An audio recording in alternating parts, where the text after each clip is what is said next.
Tu sais, moi j'ai accepté ce film parce que faut que les gens ils sachent ce qu'on ressent, toi. Parce que tu portes le poids de ce que tu as fait et puis il faut encore porter le poids de la peine, quoi. J'irai jusqu'au bout. Même si au-delà de la peine de sûreté, il décide de me faire 10 ans, on fera 10 ans de plus. Hein.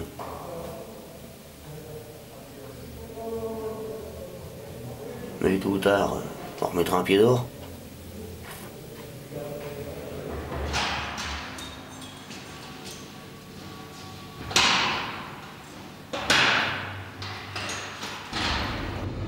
Voilà. Novembre 2001, nous sommes devant la maison centrale d'Ensisheim en Alsace. C'est ici que Jean, condamné à la réclusion criminelle à perpétuité, purge sa peine.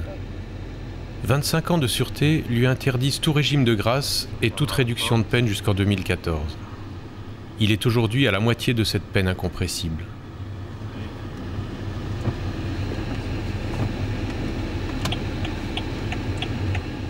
Vincent travaille dans l'informatique. Il a rencontré Jean en 1989, alors que celui-ci était incarcéré en maison d'arrêt. Jean cherchait une personne de l'extérieur avec qui correspondre. Vincent a accepté. De lettre en lettre, de rencontre en rencontre, une relation suivie s'est créée. Pendant 12 ans, Vincent s'est trouvé placé au cœur des questions humaines posées par la durée de l'emprisonnement.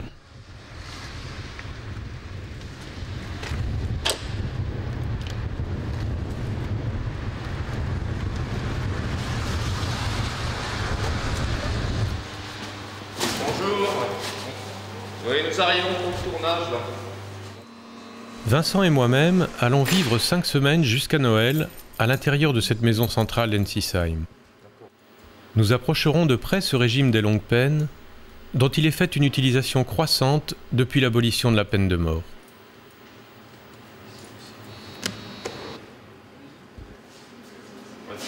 Une autorisation de tournage nous est délivrée par le ministère de la Justice, sous la réserve expresse du strict respect de l'anonymat physique et patronymique des détenus, et que les faits qui ont conduit à leur incarcération ne soient pas évoqués.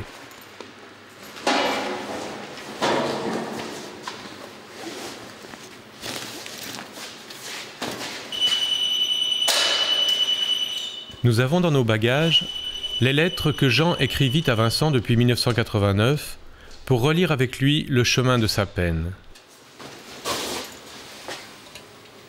Mais nous lui apportons aussi un enregistrement particulier. Réalisé avec la sœur de sa victime, il évoque cette personne disparue que Jean souhaitait sincèrement mieux connaître.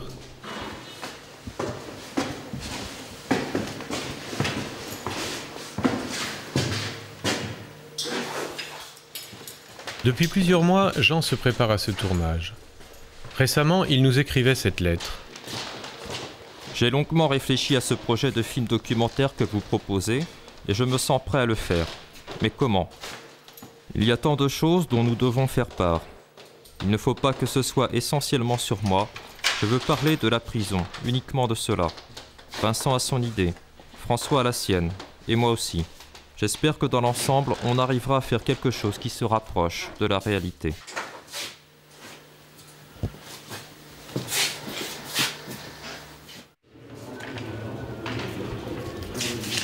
Le régime pénitentiaire de la centrale d'Ensisheim se caractérise par son aspect sécuritaire. 220 détenus y vivent en cellules individuelles. Un tiers d'entre eux sont condamnés à la réclusion criminelle à perpétuité. La durée moyenne de la peine y est de 18 ans. La centrale fonctionne avec une centaine de surveillants qui se relaient en équipe jour et nuit, une vingtaine d'agents administratifs, des intervenants extérieurs pour l'enseignement et la santé, ainsi que 3 travailleurs sociaux. Valérie Decroix, la directrice, soucieuse de nous aider à ne pas rester à la surface des choses, nous a ouvert largement les portes de son établissement. Notre liberté de mouvement est totale, dans le respect de la sécurité de la prison.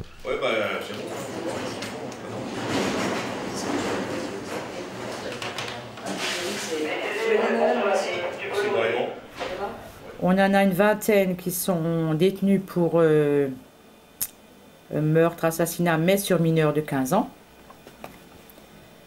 On en a une dizaine qui sont là pour coups et blessures volontaires sur adultes.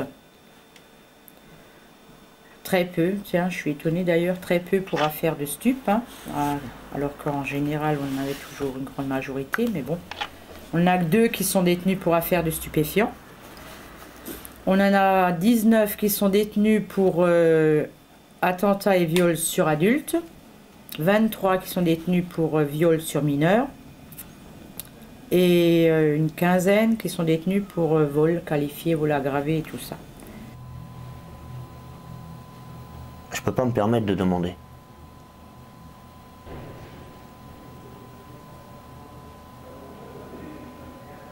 Si tu demandes pas un pardon, le pardon il vient de lui-même ou il vient pas. Remarque, je demande pas le pardon, je demande pas l'excuse non plus.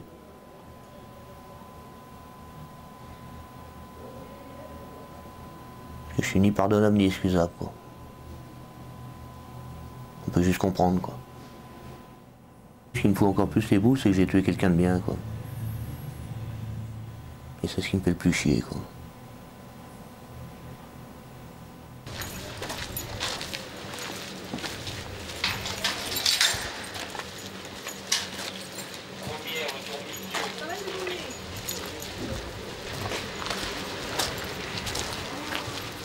Pendant 4 années, de la maison d'arrêt jusqu'à Fresnes, l'échange de courrier entre Jean et Vincent rythmait les mois.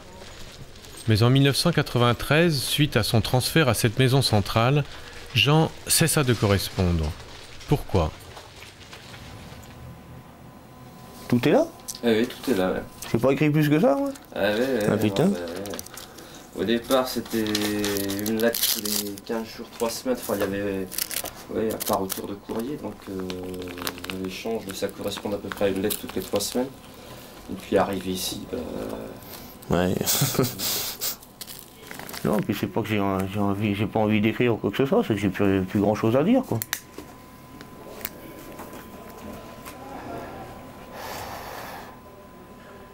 Puis comme je suis pas le genre de personne à se plaindre, durant les premières années de la correspondance, je voyais quelqu'un qui vivait. ouais, parce qu'il y avait encore de l'espoir. Qui exprimait beaucoup de choses. Enfin, je veux dire, ouais, je m'adressais à quelqu'un qui... Je recevais du courrier de quelqu'un qui était vivant. Et là, d'un seul coup, cette mort, quoi. Et ça m'a fait tilt. Je me dis, mais qu'est-ce qui se passe, quoi. Ça, c'est les arrivants, ça. Vous vous rappelez le jour où vous êtes arrivé ici? Ouais, je crois que c'était le 2 juillet. Si je me trompe pas, le 2 juillet. Avec... Qu'est-ce qu'on pense dans sa tête quand on arrive? Ici, là, putain, un petit choc quand même. Hein. Un petit choc parce qu'on voit cet endroit vétuste, alors qu'on est en l'an 2000. Hein. On est en 2001. Et quand on voit cet endroit vétuste et tout, oh, j'ai reçu un choc, j'ai vu le couloir. Le couloir de la mort, un truc comme ça. Un style Fresnes, mais Fresnes, on sait que c'est du provisoire, on connaît un peu la vie de Fresnes. Mais arrivé ici, un design impressionnant avec ces vieilles portes. Là. Moi, j'ai connu ces prisons-là dans les années 70. Bah, j'étais en prison en 76. C'est là que j'ai connu ces endroits-là. Bon, ça, ça sortit. Non, on peut pas. C'est pas une chose qu'on imagine dans les médias. Ça, c'est une prise de tête, ça. Hein. On perd les cheveux, on a les cheveux gris tout de suite. Hein. On sait à sa sortie, on y pense. Hein, quand tu arrives ici, tu sais que l'espoir, il est coupé, quoi.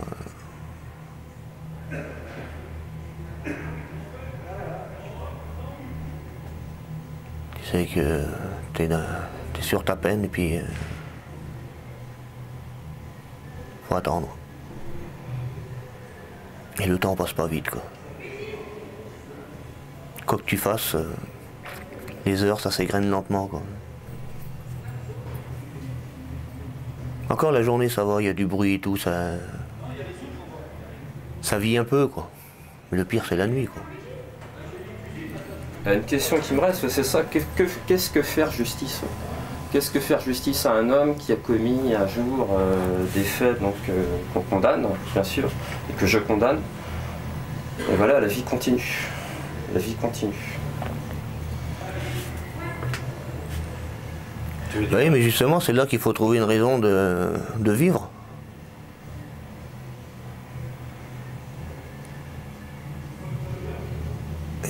donner un sens à cette vie, justement.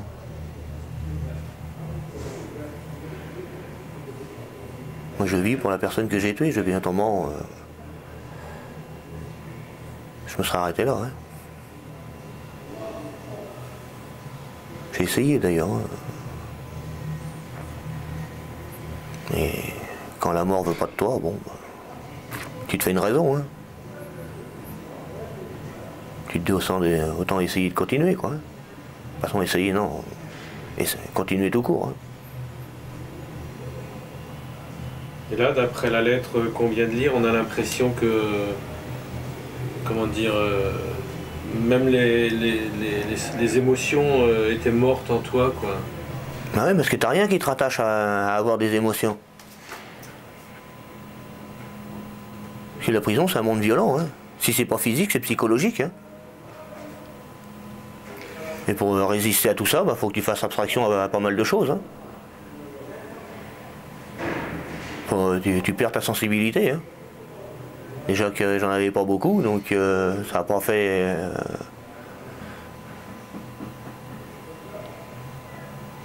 Je n'ai pas poursuivi, mais effectivement, après la question, donc, que suis-je en train de devenir, tu écris « Je suis capable encore de ressentir la joie, mais plus la peine, la douleur. Je reste indifférent à la douleur de l'autre. Je me préoccupe de moi et plus des autres. Je suis en train de me déshumaniser complètement. J'ai peur de ce que je vais devenir. La compassion et souffle d'amour pour son prochain, et je n'en ai plus. Si je fais le point, je n'ai qu'une conclusion à en tirer. Je suis mort intérieurement. »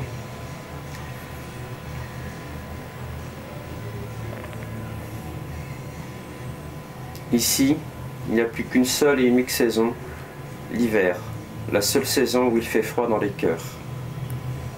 Dis-leur tout ça.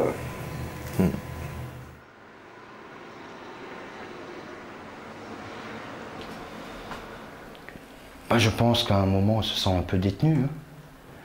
On n'est pas enfermé 24 heures sur 24, mais bon, il y a quand même on se sent quand même enfermé un peu.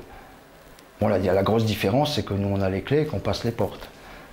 Tandis que le détenu, lui, il passe les portes uniquement si on les ouvre, bien sûr. Mais bon, il faut effectivement, sans faire plaindre un détenu, le pauvre détenu, il faut se mettre à la place de quelqu'un qui va être enfermé dans des longues peines sur 20 ans, 15 ans, 20 ans, et puis se dire, bon, aujourd'hui j'ai tel âge, pendant 15 ans je ne verrai plus le jour, quoi. Comme dit, on en revient toujours à ça, hein. Un gars qui est enfermé, il n'est pas forcé, il n'y a pas de quoi être calme, quoi. Maintenant sont calmes ceux qui assument leur peine, hein, qui acceptent pourquoi ils sont là quand même. Et ça c'est peut-être le plus difficile pour eux, accepter pourquoi je suis là. Maintenant, est-ce qu'ils se posent la question? On en discute rarement. Hein. Mais bon, il ne faut pas se sortir de tête qu'on est obligé de vivre avec eux. Et eux sont obligés de vivre avec nous. Ça, c'est aussi simple que ça. Hein.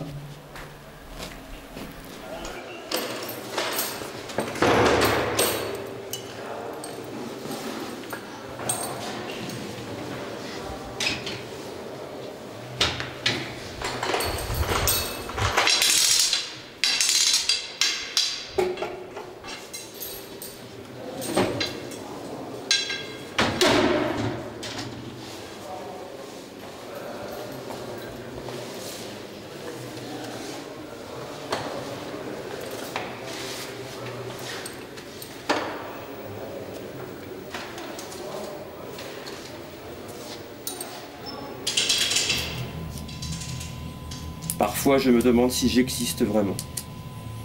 Ouais, tout est résumé là. Les chemins que je cours actuellement sont vraiment très tumultueux. Ça remue le cerveau et place la folie dans les mains.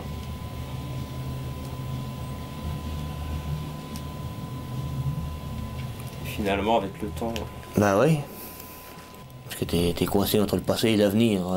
Le présent, il existe, mais il n'est pas vraiment défini, quoi.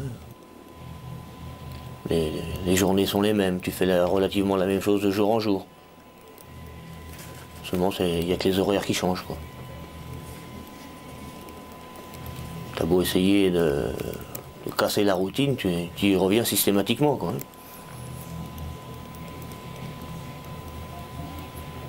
tu vas en promenade, tu tombes soit dans un sens, soit dans l'autre.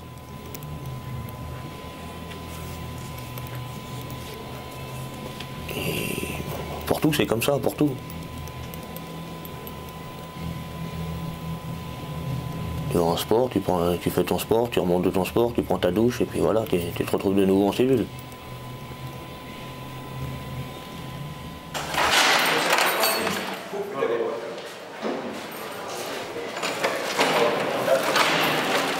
Nous sommes dans le plus grand étage de l'établissement. Jean y a sa cellule parmi 60 autres. Cette coursive devient pour nous une base pour la durée de notre tournage. Tour à tour serveur, balayeur, Jean fait partie de ces détenus classés par l'administration au service général. En maison centrale, chaque détenu mange seul en cellule. La sécurité de l'étage est assurée par un seul surveillant, aidé pour certaines tâches, ouverture des portes, repas, fouilles, par un voire deux de ses collègues. Vous fermez là, en même temps vous contrôlez bien que c'est la bonne personne qui se trouve dans la cellule. On est bien d'accord? Là c'est quand même important parce que toute la journée ils se sont baladés là dans cet étage-là.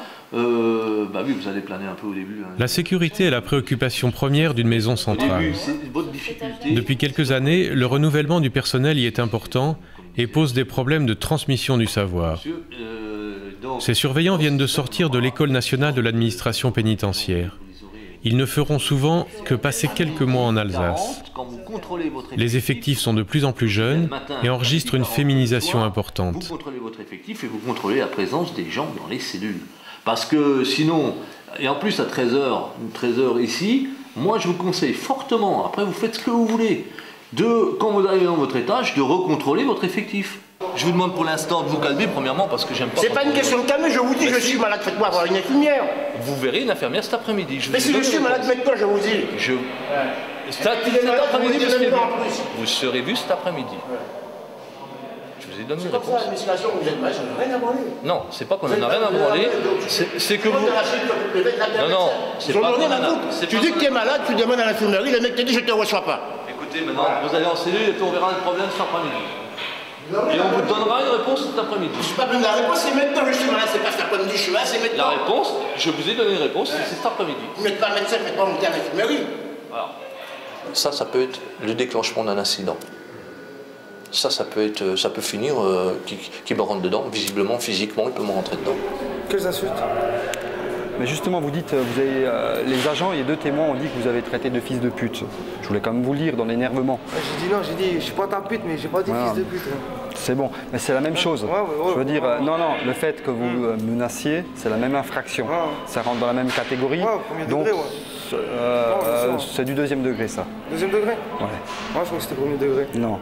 Le fait de l'avoir touché, poussé, c'est du 1er degré. C'est ça. Alors la commission de discipline jugera. Qu'est-ce que c'est? On verra. C'est pas encore décidé. C'est pas encore décidé. Je dis souvent à des jeunes collègues, si ça vous démange, par exemple, de taper sur les détenus, faites CRS. Hein. C'est un métier de CRS. Maintenant, si vous voulez faire assistante sociale et les plaindre et dire que c'est pas de leur faute, essayez de faire éducateur ou assistante sociale. Hein. Vous êtes entre les deux. On est toujours aux avant-postes, puisqu'en fin de compte, le détenu vit toute la journée avec nous. Valérie Decroix est en France la seule femme directrice de maison centrale. Elle est assistée dans cette fonction par 2 directrices adjointes. C'est sous sa responsabilité que va se tenir ce soir la commission de discipline. Maintenant, quand on dit pousser, c'est pas pousser, c'est j'ai mis la main sur lui pour voir qu'il s'approche de moi, c'est tout. D'accord. Regarde, les autres collègues étaient là. Et puis il n'y a pas besoin de surveillant pour me calmer. J'étais très calme, j'étais un peu énervé, mais disons que je sais me contrôler. Et les moments quand le ton monte, c'est plus impressionnant, quoi. Là, on a une discussion qui est courtoise en ce moment. Il y a des moments quand on est je veux dire, soit sous un énervement particulier ou autre, la démonstration, elle peut être parfois plus violente que quelquefois même on puisse en avoir conscience. Hein. Voyez non, je sais ce que je faisais. Et je savais qu'il y avait des limites. Je suis pas bête non plus. Vous voyez ce que je veux dire? Si le surveillant il annonce 7h20, à mon avis il se trompe pas. Si tous les trois annoncent 7h20, il se trompe pas. Vous savez comment que ça marche, vous savez comment que ça marche. J'ai agressé un surveillant, ou même j'ai mal parlé à un surveillant, s'il y a un autre surveillant qui est là, il va pas aller contre son surveillant, c'est comme ça. Vous savez comment que ça marche. Vous m'avez pas convaincu. Vous m'avez pas donné l'argument. C'est la vérité, pourtant je suis pas un menteur, hein, je suis pas un menteur. Vous pouvez demander à n'importe qui, je suis pas un menteur, je me mise pas à mentir comme ça dans le vent. Je sais ce qui s'est passé, maintenant c'est ma parole. Si ce que je dis ne vous plaît pas, bon voilà, c'est tout, c'est comme ça, c'est vous qui décidez, c'est pas moi. Ça me plaît pas, c'est que j'arrive pas à être convaincu. Votre version correspond pas à celle des surveillants. Des surveillants, oui. Bien sûr, ouais. Donc il y a un problème, il y en a au moins un qui ment. Ah ouais, c'est pas moi. Un ou trois. Ouais, c'est pas moi. Honnêtement, c'est pas moi. J'ai rien à perdre, la preuve, c'est que j'ai reconnu le fait que je la vois. Que je me menaçais, que je m'étais embrouillé avec. Donc quitte à mentir, autant mentir du début jusqu'à la fin. Le surveillant, il a fait ce qu'il a fait, c'est tout, pour l'instant, ça s'arrête là. Je parle plus, il me parle plus. Ça se passe comme ça maintenant. Mais vous savez qu'un jour ou l'autre, vous pouvez avoir besoin de lui. Non. Je veux même pas qu'il me dise bonjour. Mais imaginez qu'il est à l'étage et que vous ayez besoin un jour à 7h30 de sortir de la cellule. Non, je demanderai rien. Honnêtement, je demanderai rien. Vous savez, monsieur, on ne sait jamais de qui on a besoin. Non, c'est pas ça. La commission prend en compte qu'il s'agit du premier incident disciplinaire donc de l'intéressé à l'établissement.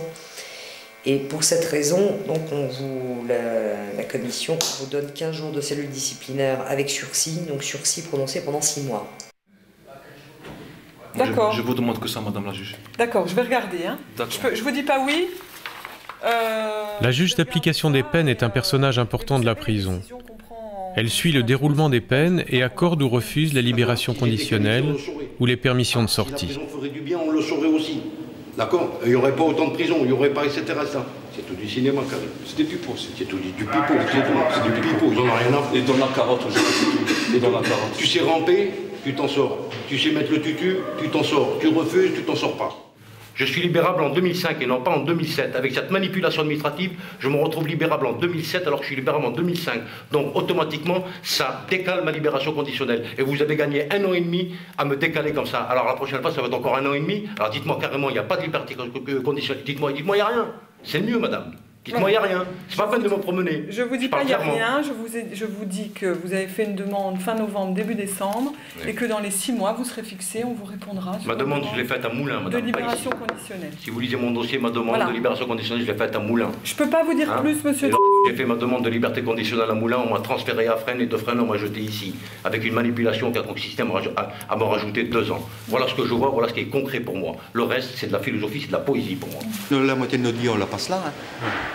Si on regarde bien, nous, la moitié, on l'a choisi. On l'a choisi, c'est la seule différence. Mais de la moitié de notre vie, on l'a fait quand même là. On l'a choisi, vous l'avez choisi, oui. Mais parmi les jeunes, il n'y a peut-être pas... Ben si, quand j'étais jeune aussi, je l'ai choisi dans la mesure où c'était pour une histoire pécuniaire. Point à la ligne, il n'y a pas de secret. Tous les jeunes qui rentrent chez nous, c'est pour une histoire pécuniaire. Tous les anciens qui sont rentrés à l'époque de ma génération, c'est pour une histoire pécuniaire. C'est pas pour une vocation de rentrer comme surveillant. Non. Non. Au départ, c'est une histoire pécuniaire. Et après, tout se greffe dessus. Voilà. Je le dis. Hein.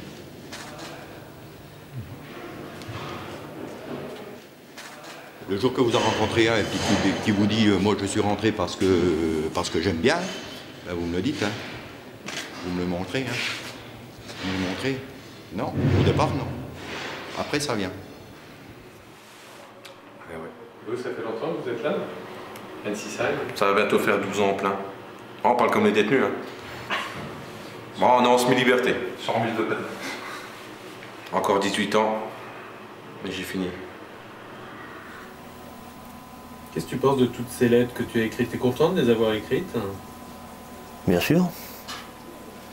Parce que là, maintenant, quand je les relis, je vois par où je suis passé, quoi. Hein. Les étapes.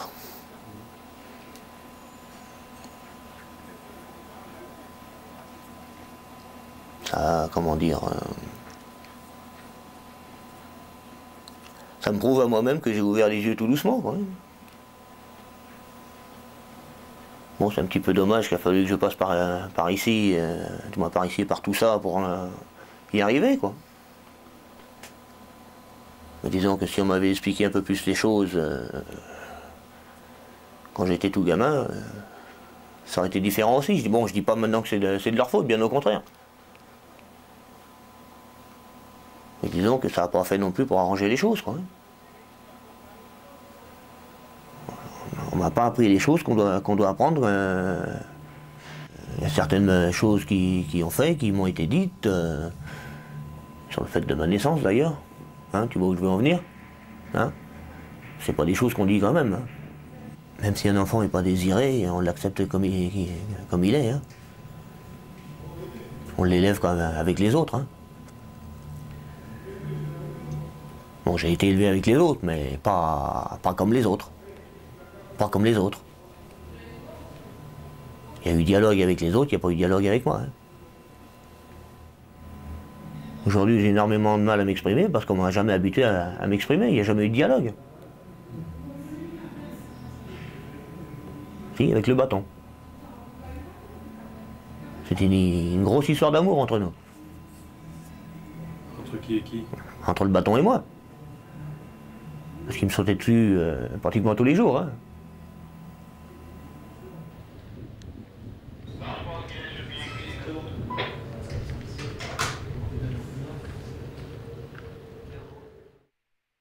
Voilà, monsieur Lhomme l'appelle. Madame Martin est là, de toute façon. Monsieur Corbera. Présent. Présent.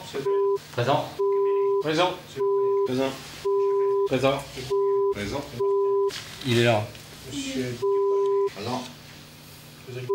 Présente. Bon, on va s'asseoir, on y va. Après, c'est juste pour ça parce que c'est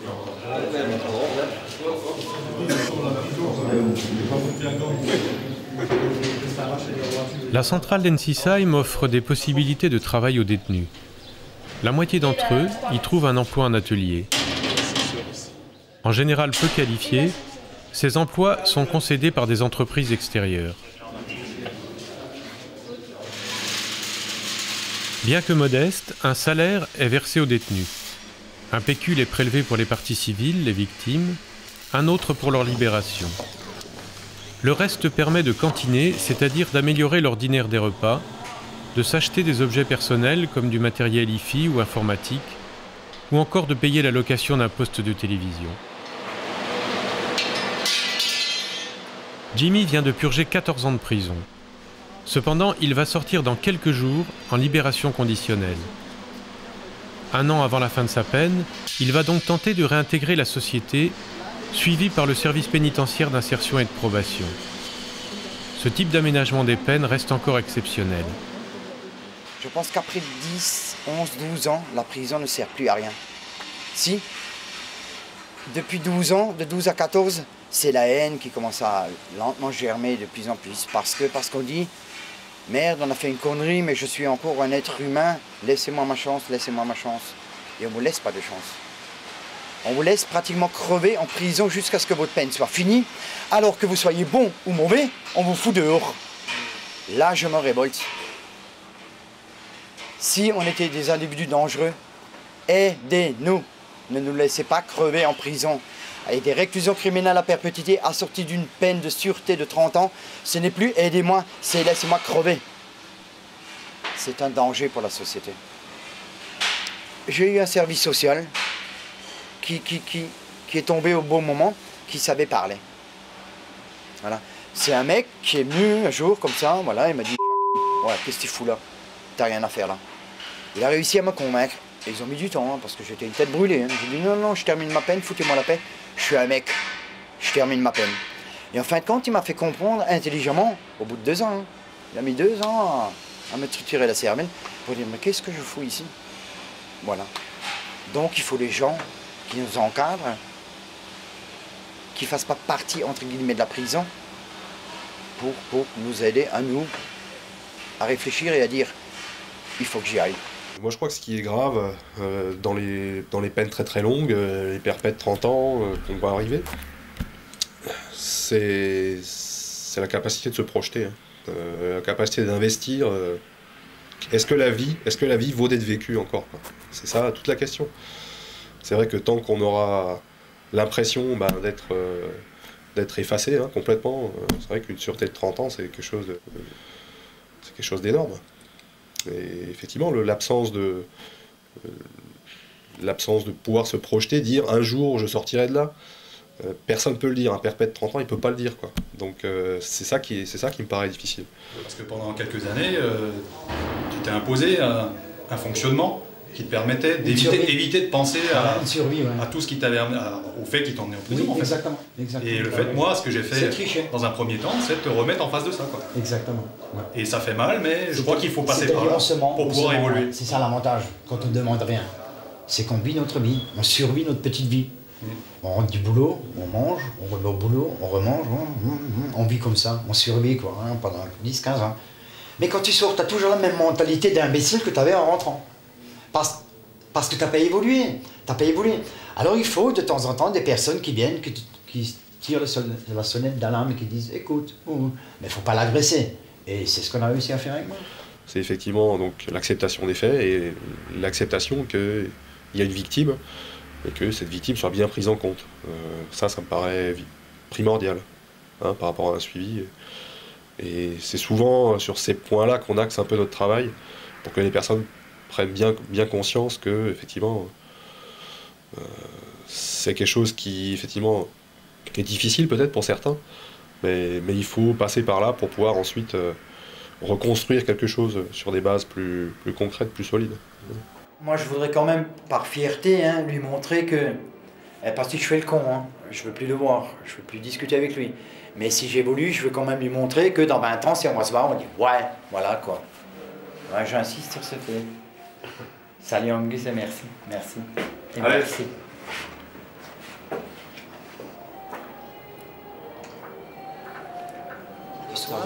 Le soir, ce qui me fait mettre en état d'apaisement pour 1 heure, c'est... Et le coup de clé. Ça, c'est le soir. Ça donne un apaisement pendant 1 heure. Donc pendant 1 heure, on sait qu'on peut... Après 1 heure, ça revient même. On contrôle la chaîne. Donc tout le temps, hein, tous les heures. Et le plus beau, c'est le matin. Alors là, on est nouveau en prison. On ouvre les temps, on regarde. C'est ça. Ok, c'est bon. Je suis fini. J'en peux plus. J'ai mal au cœur, rien qu'à ça, hein, sens propre et figuré du terme. C'est atroce. C'est atroce. Et je ne ferme jamais ma porte moi-même. Quand je reviens de mon travail, je rentre dans ma cellule, je refuse de me fermer la porte. C'est son boulot, il n'a qu'à le faire. Parce que j'ai pas envie de m'enfermer moi-même. C'est pour ça que j'ai réussi à survivre en prison. Tout simplement. Et je dis bien survivre. Parce qu'on ne vit pas en prison. Je ne suis pas chez moi en prison. J'ai vécu pendant 6 mois à Épinal, c'est des grandes fenêtres. Quand je suis rentré dedans, je rentre, je regarde, je dis waouh, je suis un peu moins en prison. Je suis un être humain. Je suis arrivé ici à Endisham. Je dis je vais crever là-dedans. Je vais crever. Ça, c'est la prison dans toute sa splendeur. C'est beau. Il faut en faire un monument historique. Ben moi, je suis condamné à 22 ans et là, je suis sur papier, c'est 2015. Je rentre à 18 ans. À 18 ans.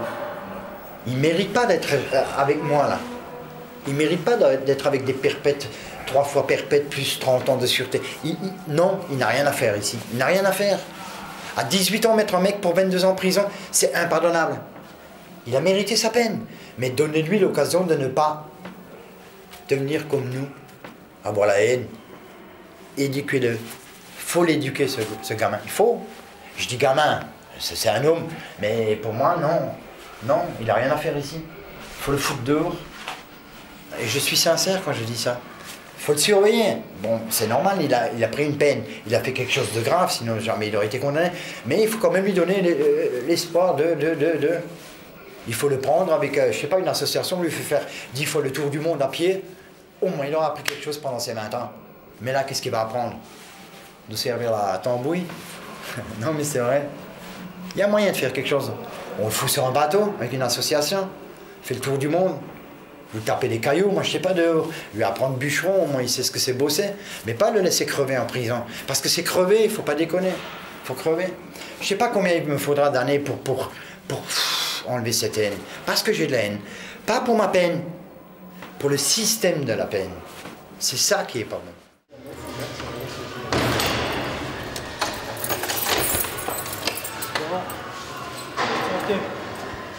Aujourd'hui, l'ouverture des portes ne signifie plus pour Jimmy le mouvement d'intégration au travail en atelier, mais sa sortie vers une période de surveillance à l'extérieur, durant laquelle il doit faire ses preuves.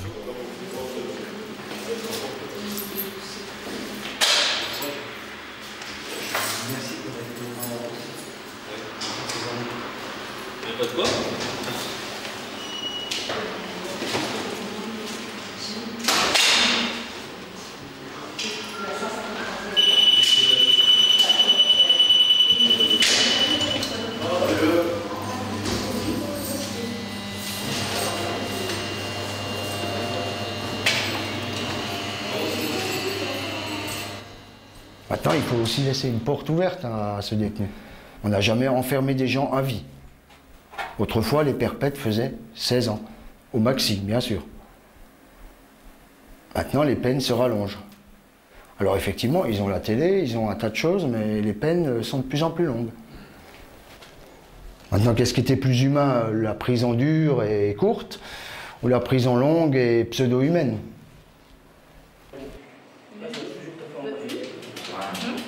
Pour occuper leur journée, les détenus ont accès à diverses activités dans un quartier à part de la détention.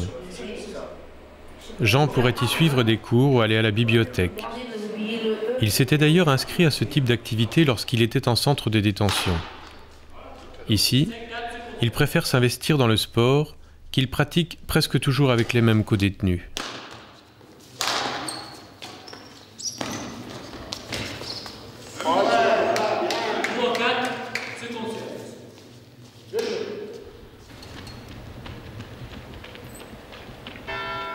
Pour essayer de faire passer le temps qui se fige littéralement lorsque tu voudrais dormir et que tu n'arrives pas, j'ai tenté de me remettre à la poésie. Malheureusement, ça ne marche pas. Je n'arrive pas à écrire ce que j'ai envie. Je ne peux plus écrire les choses que j'ai au fond de mon cœur. J'ai beau essayer d'écrire la tendresse, ce n'est que la douleur qui apparaît dans mes mots.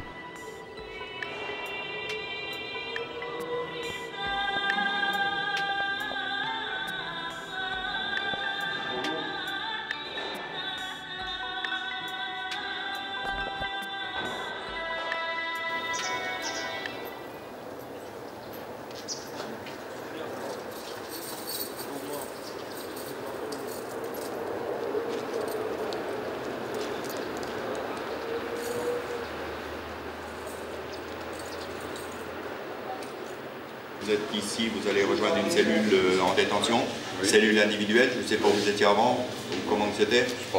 Voilà. Si vous voulez téléphoner, vous pouvez, c'est autorisé. Ah bon, d'accord. Le premier appel est toujours autorisé. D'accord. Ok, on prend les empreintes.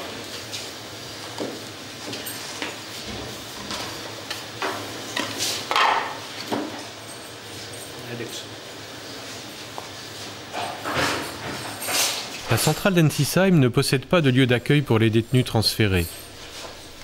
La prise d'écrou qui enregistre les nouveaux arrivants, ainsi que la fouille dont ils sont l'objet, se passe dans la petite salle de la commission de discipline.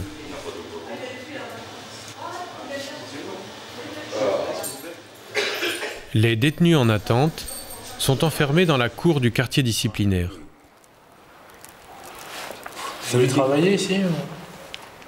Ça dépend du médecin, c'est le médecin qui peut le dire parce que là, pour l'instant j'étais interrompu.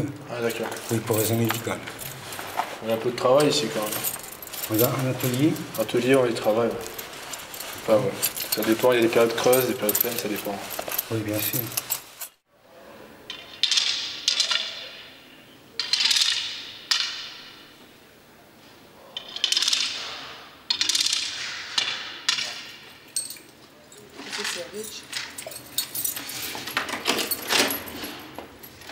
Bonjour, ça va? Chaudement chez vous, hein? J'ai dit chaudement chez vous. C'est froid dehors, hein? Bon après-midi, au revoir.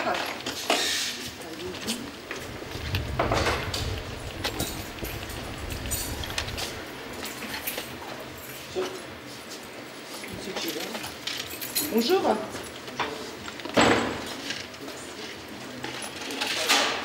On dit toujours que les détenus consomment beaucoup de tranquillisants, c'est vrai ou c'est pas vrai? Je Je préférais que vous vous adressiez au médecin pour cela, en fait. On n'a pas à juger s'ils en consomment beaucoup ou pas. Ouais.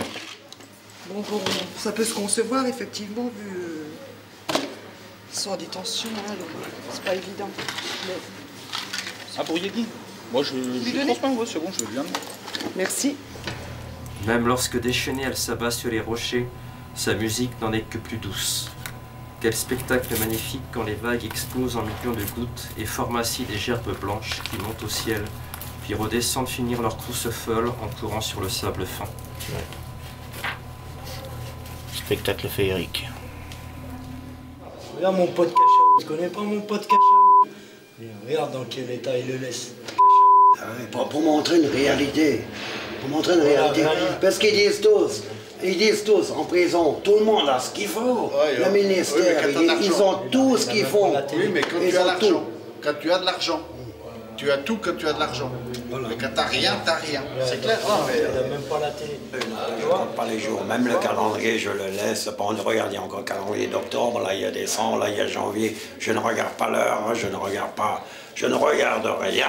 Je m'entraîne aux arts martiaux. Et le reste, bah tiens, je te fais une démonstration.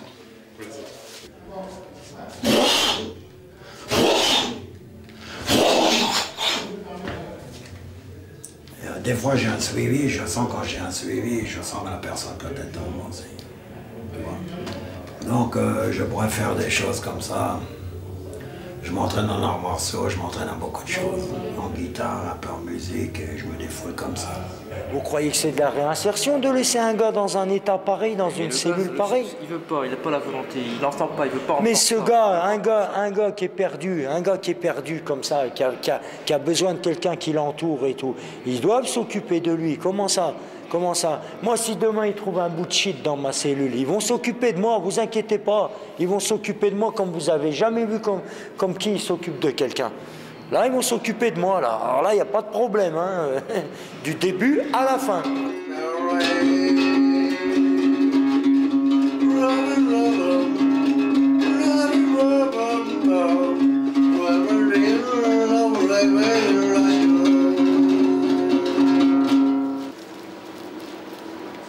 Je suis beau. Je suis un bon prisonnier. C'est quoi ici, cet endroit-là? Ben, c'est les cours de promenade du quartier disciplinaire, du MITA et de l'isolement. C'est comme une tombe. On est dans une tombe. Je suis déjà dans ma tombe. Ben, ça veut dire quoi? En gros, c'est un mort vivant.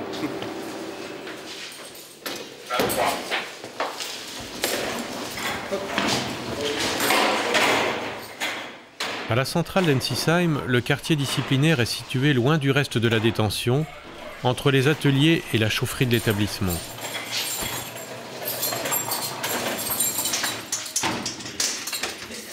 Une opération de routine comme celle-ci mobilise un personnel important par rapport au nombre de détenus qui s'y trouvent. Elle nécessite la présence d'un gradé qui seul possède les clés des cellules. Lors de l'un de nos repérages, ce premier surveillant y a été agressé par un détenu. J'ai ouvert la porte à un détenu. Je lui ai dit bonsoir, venez prendre votre repas. Et puis, pour le laisser passer pour prendre son repas, je me suis effacé, je me suis mis de côté comme ça. Et puis, donc, il est venu. Et il avait quelque chose à la main, je pensais qu'il allait le jeter à la poubelle. Quand j'ai regardé ce que c'était, il m'a envoyé de l'huile bouillante au visage.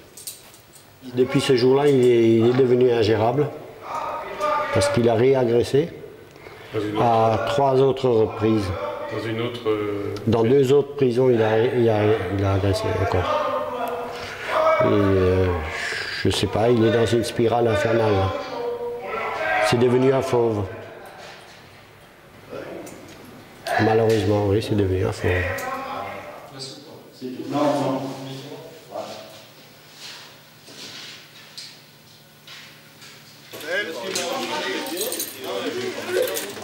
Non, mais vous ne pouvez pas me rater, je vais lui dire.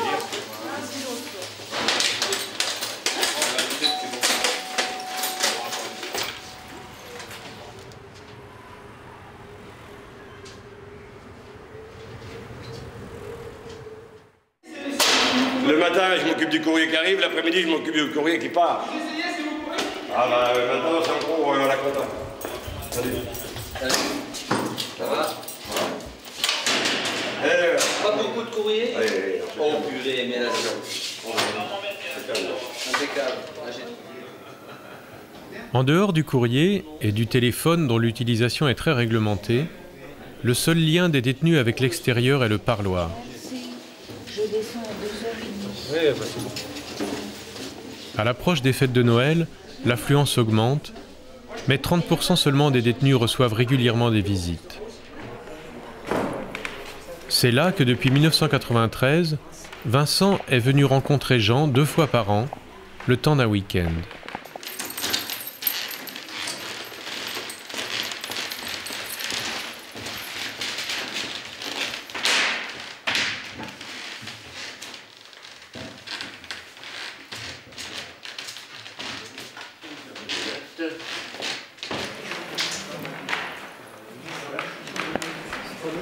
Toute faute est à payer, c'est vrai. Toute faute est à payer. Ouais. C'est peut-être un peu long parce que moi je m'épouvante pour la réinsertion. C'est vrai. Ouais. Pour mon fils, l'avenir après, c'est pas évident. C'est tout. Mais bon, toute faute est à payer.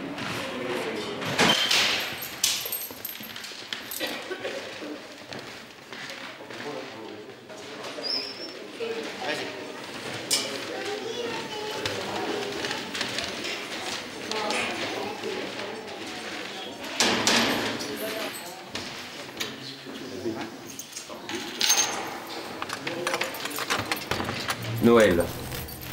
Encore un à passer seul sans personne. Encore un qui résonne derrière mes barreaux. Pourtant cette année encore j'aurai mon cadeau. Bon je sais, c'est le même que l'année passée. Mais peu importe, il est si beau. Il est toujours plus beau d'année en année, car je ne sais si je l'aurai l'année prochaine. Ce cadeau, c'est la vie. Dans mon cœur, il fait chaud. J'ai de la chance. Alors que dans le cœur de ma victime, il y fait tant froid. Moi, je ne lui ai pas fait de cadeau. C'est pour ça que j'aimerais bien qu'on m'en parle un peu plus, quoi.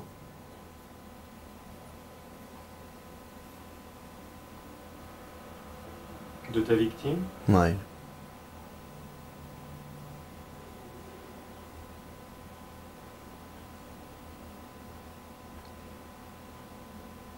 Parce que si je vis aujourd'hui, c'est pour elle, c'est pas pour moi. Hein. Parce que moi, je m'en bats les couilles de ma personne.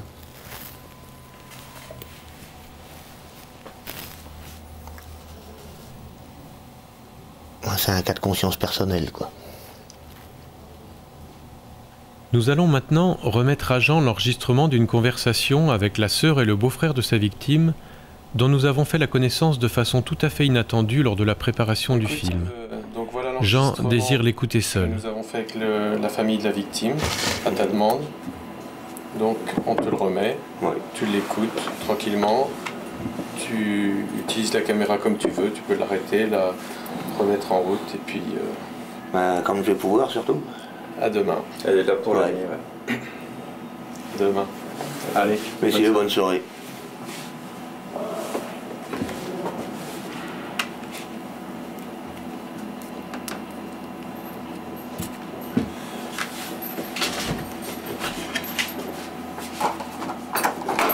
Allez, bonsoir. Allez, bonsoir, ouais.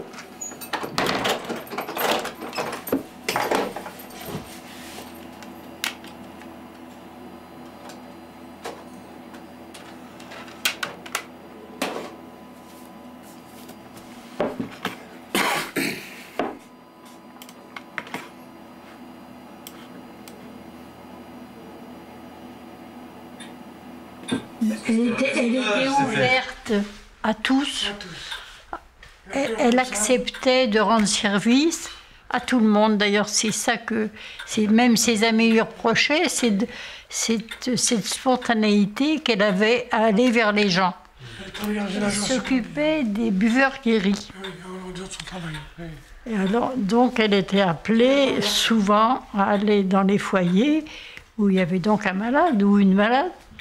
Déjà là, ses amis lui disaient « Fais attention », elle y allait. Prends des précautions. Elle ne se posait pas de questions. Je voyais un clochard et... On lui demandait quelque chose, c'était oui tout de suite. Elle avait un côté artiste, elle était musicienne. Et puis elle était spontanée, elle était une femme tout en rondeur. Et comment dirais-je, belle fille, belle femme. Vous pouvez pas imaginer qu'une fille comme ça termine... les crimes, c'est toujours pour les autres. Enfin, on n'était pas concernés, mais là, on a été vraiment plongé dans un drame. On n'y était pas préparé, sûrement pas, et encore moins. Hein. C'est inimaginable qu'on ne voit pas pire dans les films d'horreur. On ne voit pas pire. Hein? J'ai encore des phrases.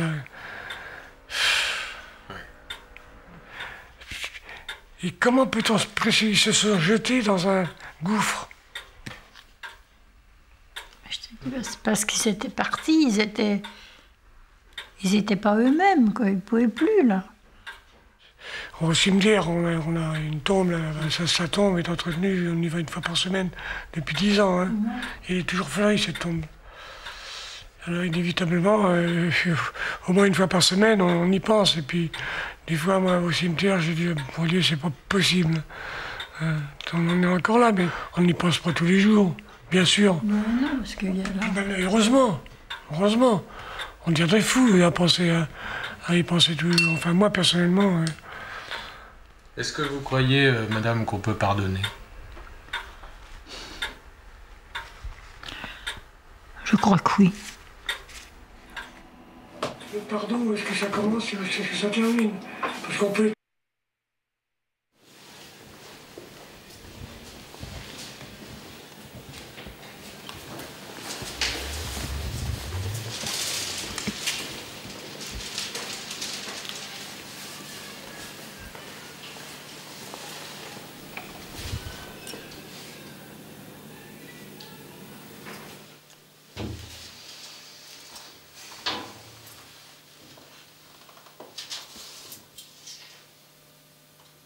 Ben, je l'ai mis en boucle et puis voilà. Hein. Tu l'as écouté plusieurs fois? Ouais. Bon, la première fois, j'ai un petit peu été obligé d'arrêter, quoi. Mais au fil du temps, au fil des passages, ça a été beaucoup mieux, quoi.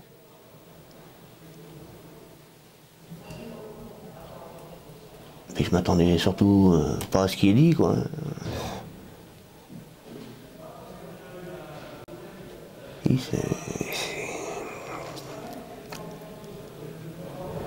Ils m'ont donné ce que je mérite pas, quoi.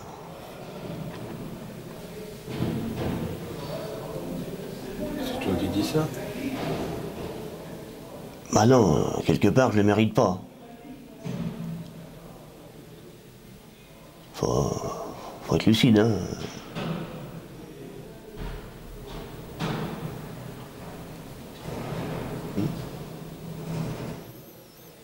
Ça fout les boules.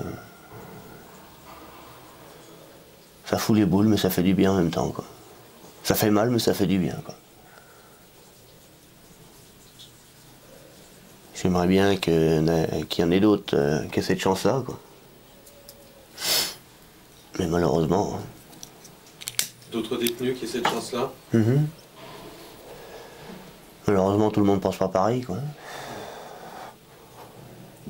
Et tu vas leur répondre à ces gens qui t'ont... Bien sûr. C'est à partir du moment que j'ai souhaité un contact, c'est pour nouer un dialogue. Hein. C'est pas pour que ça marche que dans un sens.